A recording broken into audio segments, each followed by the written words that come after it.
Let's just invite the Spirit of the Lord Jesus. Yes, Jesus.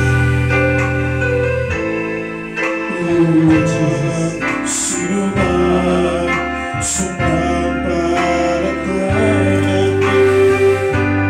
Ang iba'y buhay na walang hanggan.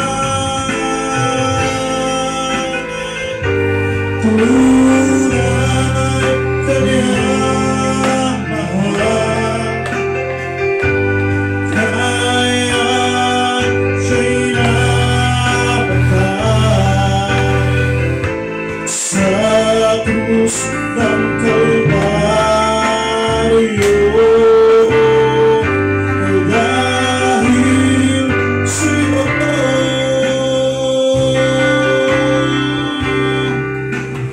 kung nais mo siya'y tanggapin,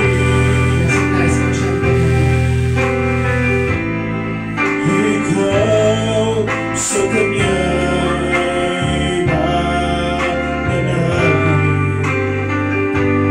Ang kanyang pangako'y gagawin. Tunay kanyang mahal, kaya't siya'y namatay sa krus ng Kalbaryo. Dahil sa'yo sa krus ng Kalbaryo, dahil sa'yo.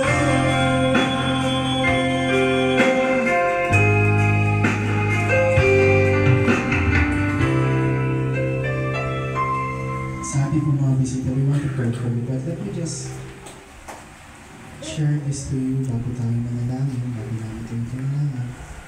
Kasi ang sabi ng Bible dito sa John chapter 1 verse 12, but to all who believe Him and accepted Him, He gave the right to become children of God. All who believe and accepted Him have now the right to become. He gave the right to become the children of God. Alam ko po sa ating mga bisita na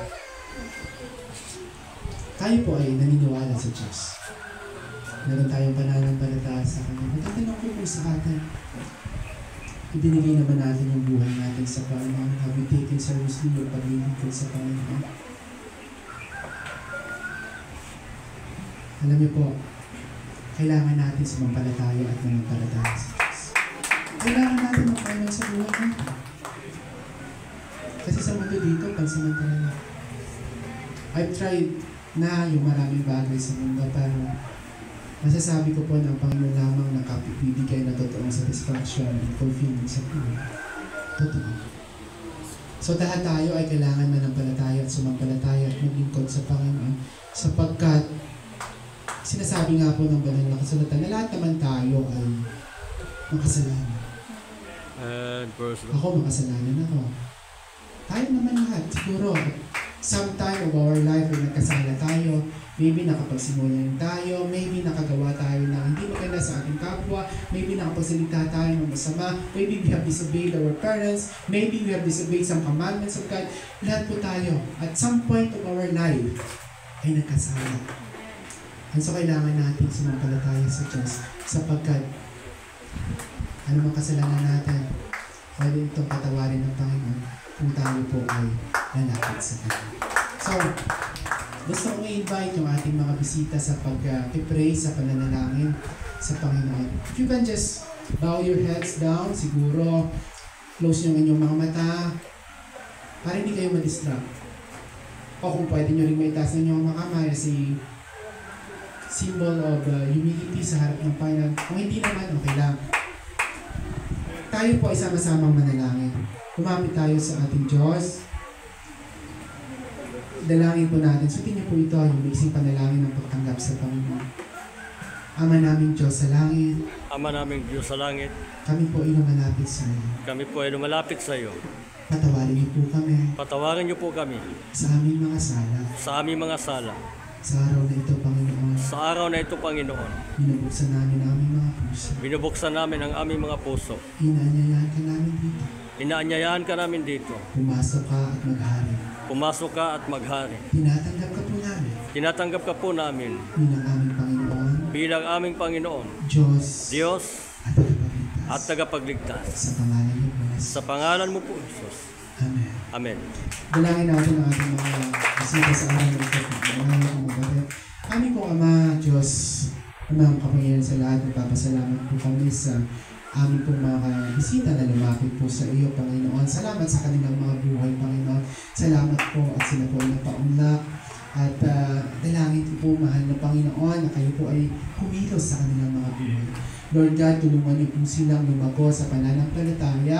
Tulungan niyo po silang lumago sa paglilingkod sa iyo, Panginoon. Tulungan niyo po sila. Pagpalain niyo po ang kanilang mga buhay, Lord God. Ang kanilang pamilya, Lord God. Bigyan niyo po sila ng kagalakan, kasayahan sa paglilingkod po sa iyo. At panghawakan niyo po sila hanggang po sa iyo po pagbabalik sa pangalan ng Jesus. Amen.